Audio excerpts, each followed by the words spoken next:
यजुर्वेद ऋचा क्रमांक 2। ही ऋचा अग्निदेवतेला अर्पण आहे।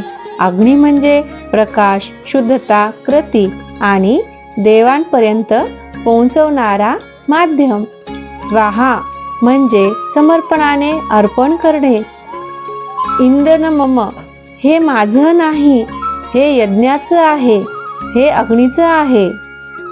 या मंत्रातून आपल्याला शिकायला मिळते, कर्म केवळ स्वतःसाठी न करता ते समर्पणातून केलं पाहिजे। अग्नी ही यज्ञाची सुरुवात आहे, तेजस्वी, शुद्ध आणि ऊर्जायुक्त कृतीचं प्रतीक। ऋचा म्हणजे मंत्ररूप ज्ञान, जी आपल्या कृतीला पवित्रतेने जोडते। आजची शिकवण, प्रत्येक कृती अग्नीप्रमाणे तेजस्वी व निरहंकार असावी। समर्पणातूनच यज्ञ सिद्ध होतो। चॅनलला शेअर आणि सबस्क्राईब नक्की करा।